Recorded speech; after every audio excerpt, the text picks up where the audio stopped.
Firstly, I have the sad and unenviable duty to inform you of the tragic fallen soldiers amongst Israel's armed forces.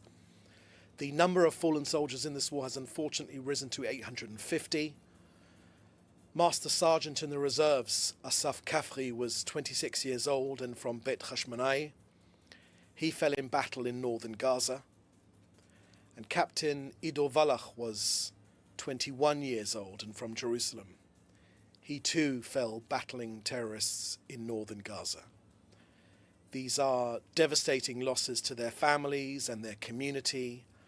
There are no words of mine that can assuage the pain of their parents, their families and their communities. We embrace them, their dear families who have lost their precious heroes, sons and daughters in this war for our very existence. The price of this war has truly been heavy and painful, and each casualty is a world unto itself.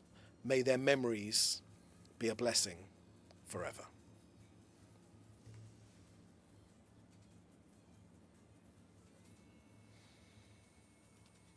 Next, regarding the ICJ case in The Hague today.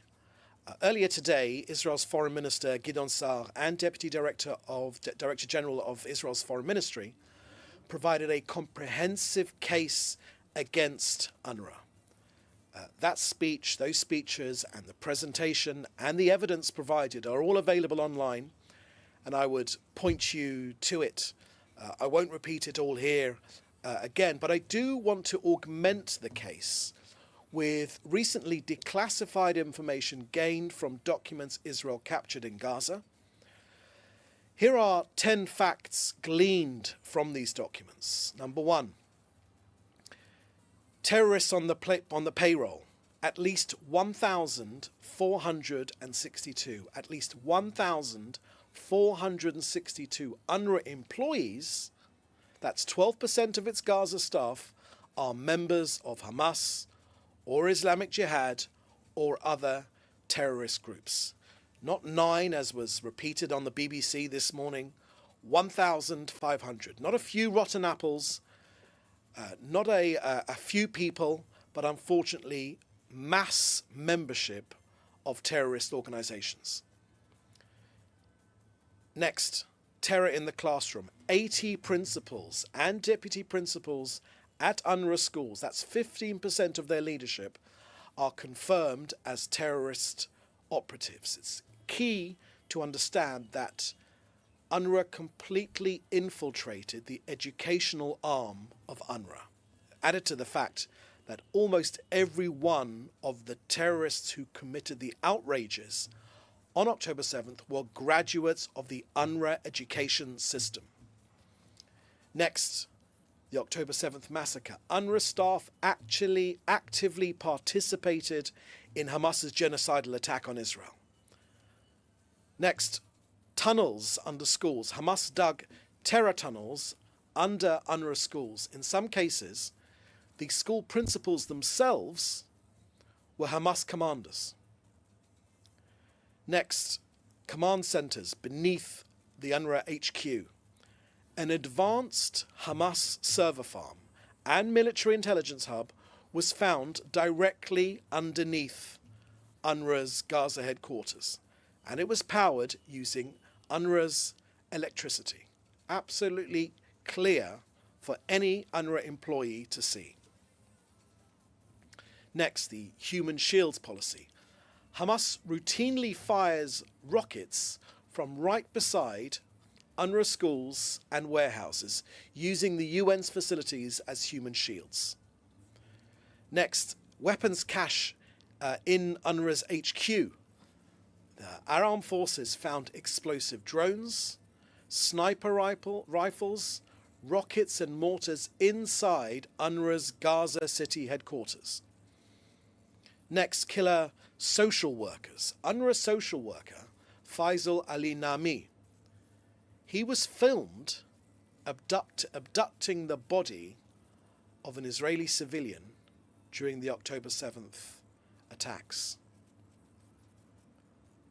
Next, the Hamas curriculum. Hamas operatives embedded in UNRWA's education system use their positions to indoctrinate students and shield terror operations. And UNRWA's blatant denial, despite the overwhelming evidence, UNRWA's leadership refuses to conduct an independent investigation into its ties with Hamas, betraying its mission and the trust of Western taxpayers. Now, these facts, along with many others, were presented today. These were evidence, this was facts, documented. I would point you to the presentation made at the Foreign Ministry this morning. It's available on the Foreign Ministry Twitter feed. These facts are not mere accusations, but are drawn from compelling evidence, exposing a clear and undeniable link between UNRWA and Hamas. The world can no longer ignore the truth behind these deadly alliances that betray the very principles of humanitarian aid and undermine global security. As Israel's foreign minister made clear today, Israel places the responsibility for UNRWA's crimes squarely at the feet of the UN Secretary General. Next to Hezbollah in Lebanon, yesterday the IDF struck Dakhya and destroyed the infrastructure where Hezbollah's precision missiles were stored, in blatant violation of the understandings between Israel and Lebanon. Warnings were given to locals in the area to move out of harm's way. But Israel will continue to insist that the ceasefire agreement with Lebanon be fully enforced, eliminating any threats to our sovereignty and the safety of our citizens. Israel holds the Lebanese government responsible for everything that happens within its territory. So to Hezbollah, Israel will not allow them to threaten Israel from anywhere in Lebanon, including the Dakhya suburb in Beirut. And by enforcement, let me be clear that we mean to prevent the formation of a safe haven for terrorist activities in Lebanon. We will continue to operate in the south of Lebanon as needed in order to prevent the Hezbollah terrorist organization from restoring itself and re-establishing its presence in the region. Hezbollah terrorists engaged in terrorist activities in the area have been eliminated. Just last week, 9 more terrorists were eliminated. Israel's goal, it is simply our determination for the safe return of our residents to the north, to their homes in Israeli sovereign territory. Okay, that's the end of our briefing today. I will now take your questions. Please put your questions in the chat together with your news outlet, and we'll take some of them. First question here I can see. The first question here I can see is from Leo Soroka from the Washington Post, and you are quoting Minister Zev Elkin, who said yesterday in an interview with Kol Barama Radio, "For many weeks now, no aid has entered Gaza. It's clear that at some point Israel will have to allow humanitarian aid into Gaza." How does Israel plan to allow humanitarian aid into Gaza? Thank you very much for that question, Leo. Look, when it comes to aid to Gaza, Hamas isn't starving. They're the ones that are stealing. 1.8 million tons of aid have gone into Gaza. That's enough to fill the Dallas Cowboy Stadium 80 times. In the 42 days during the last ceasefire, 25,000 aid trucks entered Gaza. So there's still, to this day, still no food shortage in Gaza. The only ones truly starving are the Israeli hostages. They are chained, they are hidden, and they are tortured in Hamas' terror tunnels. So let's be clear, no one in Hamas is hungry. And when our hostages were finally released, we saw what they looked like. They looked emaciated, they looked like they've just come out of a concentration camp. Their captors, on the other hand, to this day, look well fed. Now, this war, of course, could be over in an instant, and aid would be able to flow through. Of course, it would be over in an instant if Hamas lay down their weapons and release all of our hostages. And in terms of Israel's decision to halt aid into Gaza, it's absolutely consistent with international law, specifically Article 23 of the Fourth Geneva Convention, which states that a country is not required, I repeat, not required to allow aid in if it will be diverted to enemy combatants, as has clearly been the case in this instance. So despite allowing large-scale aid transfers, Israel and the international bodies, including the UN, the UN have actually documented Hamas's systematic theft and weaponization of humanitarian aid supplies. So given that the aid has been used to sustain Hamas's military operations, including the October 7th massacre and ongoing hostilities, excuse me, Israel is under no legal obligation to continue these transfers, and the decision to halt aid the purpose of it is to free our hostages and weaken Hamas's war efforts and accelerate its defeat, and ultimately bring the conflict to an end while upholding Israel's rights under international law.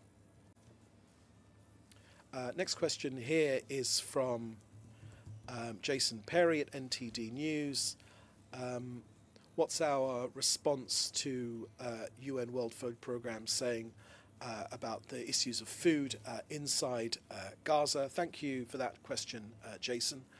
I've told you the amount of aid which has gone in there. It is incumbent on Hamas to release the food they have stored. What they have done is Hamas have stolen the aid, and they've charged exorbitant prices for Gazans, and have used the money to recruit further terrorists.